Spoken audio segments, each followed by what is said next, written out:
They banned it for their own staff, then asked for money to build a stronger version for themselves. ICE told every employee they cannot wear Meta's AI glasses at work. The reason that they gave was the glasses could unintentionally capture and transmit sensitive information. Except agents had already been photographed wearing them during raids before the ban existed.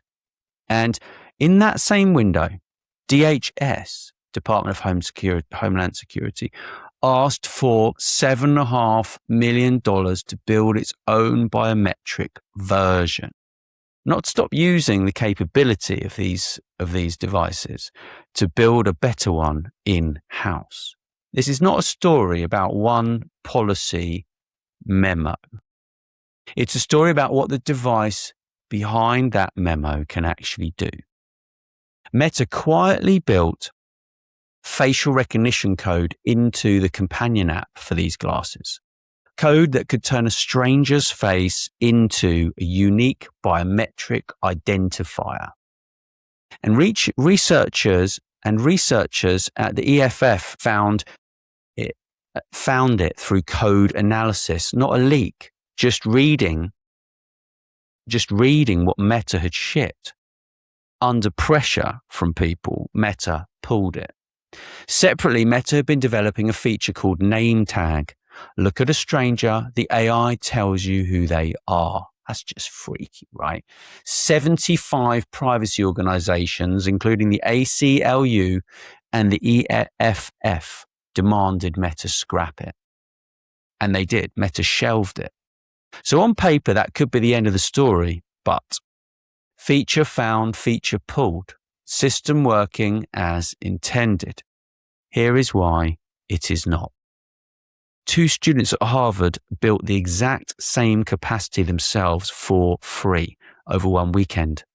It was called Eye X-ray. They pointed the glasses at strangers on campus. Within seconds, names, home addresses, phone numbers. Just think about that for a minute. No inside access, no corporate budget, facial recognition, reverse image search, and a language model chained together. Meta banning a feature does not remove the capability. The capability is already loose, built from parts anyone can assemble. This is not one company, one country. DEF CON and Comic Con UK have both banned these glasses outright over covert filming. Schools are updating safeguarding policies to name smart glasses specifically, because the old rules were written before a camera could look like an ordinary pair of glasses. Meta's own guidance tells users to switch the glasses off near schools, changing rooms, places of worship. You get it. Read that again. That's an admission. The product gets misused there often enough to need the warning. 3 institutions, the same move. Meta builds it, gets caught, manages it with a warning label instead of a redesign. Organizers ban the device rather than trust the label. The one agency that called it too risky for its own staff asks for millions to build a stronger version for itself.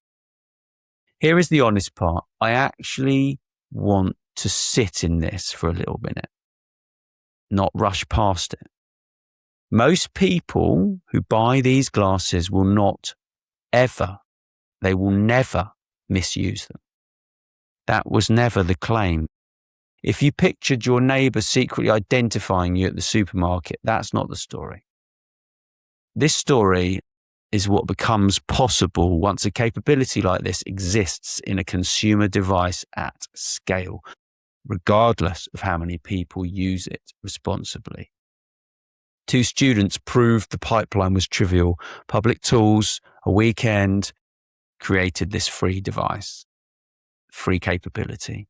The barrier was never skill or money. It was knowing the capability existed at all.